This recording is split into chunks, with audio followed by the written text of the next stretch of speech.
Silchar news 24 এ আপনাদেরকে স্বাগতম জানাই। আজ হলো 5 ফেব্রুয়ারি বুধবার। আজকের কয়েকটি বিশেষ গুরুত্বপূর্ণ খবর নিয়ে আসলাম। এর প্রথম খবরটি হলো রাজ্যের লাখ লাখ যুবক যুবতীদের জন্য এসেছে একটি ভালো খবর। রাজ্যের যে সকল যুবক যুবতীরা চাকরির পরিবর্তে ব্যবসা বাণিজ্য করিতে চায়, এই সকল যুবক যুবতীদেরকে আসাম সরকার থেকে 2 লাখ টাকা থেকে 5 লাখ টাকা পর্যন্ত প্রদান করা হবে। ইতিমধ্যে রাজ্যে আরম্ভ হয়েছে মুখ্যমন্ত্রী আত্মনির্ভর 2.0 প্রকল্প। cm.aaa.assam.gov.in পোর্টালের মাধ্যমে যুবক যুবতীরা আবেদন করিতে পারিবেন বলে আসাম সরকার থেকে জানানো হয়েছে। এদিকে আসাম সরকারকে গুয়াহাটি উচ্চতম ন্যায়ালয়ের তরফ থেকে প্রশ্ন করা হয়েছে, আসাম থেকে বিদেশি বহিষ্কার করার জন্য মুহূর্ত চাইছে নাকি আসাম সরকার। ডিটেনশন সেন্টারেতে বন্দী হয়ে থাকা 63 বাংলাদেশিকে 2 সপ্তাহের ভিতরে বহিষ্কার করার নির্দেশ গুয়াহাটি উচ্চতম ন্যায়ালয়ের তরফ থেকে আসাম সরকারকে দেওয়া হয়েছে। এদিকে রাজ্যে সরকারি বিদ্যালয় বন্ধ হওয়া নিয়ে একটি রিপোর্ট প্রকাশ করা হয়েছে। রিপোর্ট অনুযায়ী জানা গেছে গত 10 বছরের ভিতরে অসমেতে বন্ধ করা হয়েছে 7919টি সরকারি বিদ্যালয়। তার সঙ্গে গত 10 বছরের ভিতরে অসমে 2171 খান ব্যক্তিগত বিদ্যালয় গড়ে উঠেছে। কেন্দ্রীয় শিক্ষা মন্ত্রণালয়ের তরফ থেকে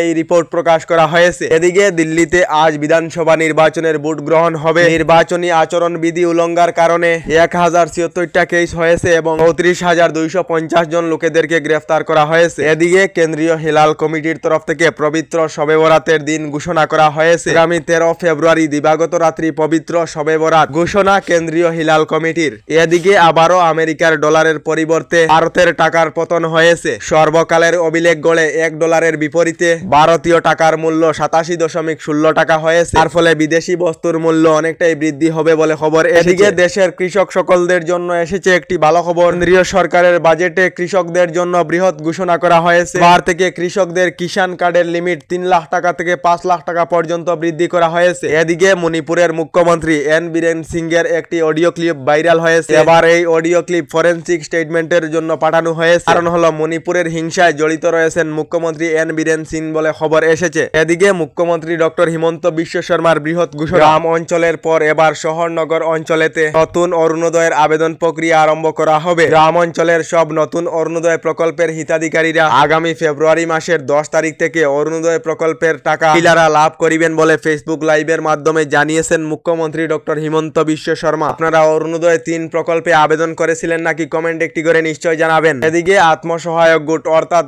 এসএইচজি গ্রুপের মহিলা সকলদের জন্য এসেছে একটি ভালো খবর। আপনারা হয়তো সবাই জানেন আত্মসহায়ক গোটের মহিলা সকলেরা মহিলা উদ্যমিতা প্রকল্পের অধীনে 10,000 করে টাকা লাভ করিবে। আর মুখ্যমন্ত্রী ডক্টর হিমন্ত বিশ্ব শর্মা ঘোষণা করেছেন আগামী ফেব্রুয়ারি এবং মার্চ মাসেতে রাজ্যের আত্মসহায়ক গোটেতে থাকা মহিলারা 10,000 করে টাকা লাভ করিবে। অর্থাৎ ফেব্রুয়ারি এবং মার্চ মাসেতে মহিলাদেরকে রাজ্য সরকারের তরফ থেকে 10,000 করে টাকা প্রদান করা হবে। রাজ্যের মুখ্যমন্ত্রী ডক্টর হিমন্ত বিশ্ব শর্মা। এদিকে এখনো পর্যন্ত সরকারি গড় লাভ না করা সকলদের জন্য এসেছে একটি ভালো খবর। যে সকল লোকেরা এখনো পর্যন্ত সরকারি গড় লাভ করেননি শীঘ্রই সরকারি গড় লাভ করিবেন। ইতিমধ্যে নতুন সরকারি গড় নিয়ে রাজ্য সরকারের তরফ থেকে বৃহৎ ঘোষণা করা হয়েছে। নতুন করে রাজ্যের 3,88,000 লোকেদেরকে সরকারি গড় প্রদান করা হবে। সরকারি গড়ের তালিকায় নাম থাকা এবং জিও ট্যাগিং সম্পূর্ণ হওয়া প্রতিটি গরিব দুঃখী পরিবারে লাভ করিবেন সরকারি গড় বলে ঘোষণা মুখ্যমন্ত্রী ডক্টর হিমন্ত বিশ্ব শর্মা। শীঘ্রই রাজ্যের 3,88,000 লোকেরা লাভ করিবেন সরকারি গড় বলে রাজ্য সরকার থেকে জানানো হয়েছে। আপনারা সরকারি গড় লাভ করেছিলেন নাকি কমেন্টে নিশ্চয় জানাবেন। এদিকে গড়েতে এলপিজি গ্যাস কানেকশন থাকা সকলদের জন্য এসেছে একটি ভালো খবর। কেন্দ্রীয় সরকারের বাজেট ঘোষণা করার পর দেশেতে বাণিজ্যিক গ্যাস সিলিন্ডারের মূল্য প্রায় 60 টাকা করে কম করে দেওয়া হয়েছিল। এবার রাজ্যে ঘরোয়া গ্যাস সিলিন্ডার অর্থাৎ রন্ধন গ্যাস সিলিন্ডারের মূল্য কিছুটা কম করে দেওয়া হয়েছে। আপনারা এলপিজি গ্যাস সিলিন্ডার কত দিয়ে কিনছেন কমেন্টে নিশ্চয় জানাবেন। আমাদের ডেইলি খবরগুলি ভালো লাগলে আমাদের ভিডিওতে লাইক দিয়ে চ্যানেলটিকে সাবস্ক্রাইব করে নেবেন।